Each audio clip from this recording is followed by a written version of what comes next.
Hi students, तो इस video में हम आपको बताएंगे सरफेस एरियाज एंड वॉल्यूम्स के 9th क्लास के मैथ्स के फॉर्मूले शॉर्ट में। तो सबसे पहले जो फॉर्मूला दिया गया है वो है surface area of a cuboid, जो कि होता है 2 ब्रैकेट में length into breadth plus breadth into height plus height into length. Surface area of a cuboid होता है 2 फिर ब्रैकेट में length into breadth plus breadth into height plus height into length. ठीक है, इसके बाद आता है surface area of a cube, जो कि होता है 6a स्क्वायर। ए यहाँ पे साइड है, surface area of a cube होता है 6a स्क्वायर। इसके बाद अगला जो फॉर्मूला है वो सिलेंडर का है, curved surface area of a cylinder.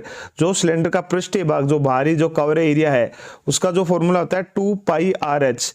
Curved surface area of a cylinder होता है 2 पाई आर एच। ठीक है, एच यहाँ पे हाइट है, आर यहाँ पे रेडियस है। ठीक है, total surface area of a cylinder होता है 2 पाई आर एच, जो पृष्ठीय भाग है, प्लस 2 गोलनुमा आकृति, टॉप और बॉटम पे जो 2 सर्कल और होते हैं सिलेंडर के एक तरह से, वो ऐड हो जाते हैं टोटल सरफेस एरिया में। तो ये हो जाता है 2 pi r h plus 2 pi r square. ठीक है, तो सर्कल के 2 एरिया इसमें ऐड हो जाते हैं। तो इस तरह से total surface area of a cylinder हो जाता है 2 pi r h plus 2 pi r square. ठीक है, इसके बाद आता है curved surface area of a cone, जो कि होता है पाई आर एल। एल यहाँ पे क्या है, स्लेंट हाइट है, आर यहाँ पे रेडियस है।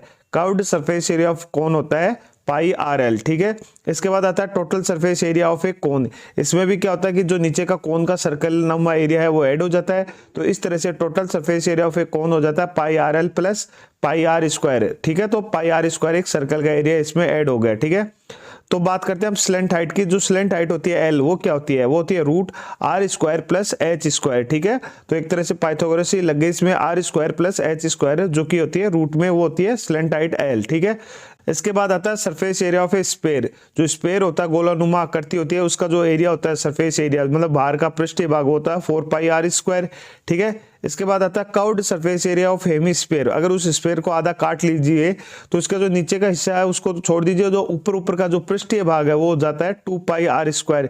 ठीक है, अगर total surface area of A hemisphere, कटे हुए भाग में जो नीचे का हिस्सा भी अगर ऐड कर ले तो वो एक सर्कुलर नुमा आकृति हो जाती है, जिसका एक तरह से सर्कल का एरिया होता है पाई आर स्क्वायर और उसमें 2 पाई आर स्क्वायर में ऐड हो जाता है। तो इस तरह से total surface area of hemisphere हो जाता है 3 पाई आर स्क्वायर। ठीक है, इसके बाद आते हैं वॉल्यूम।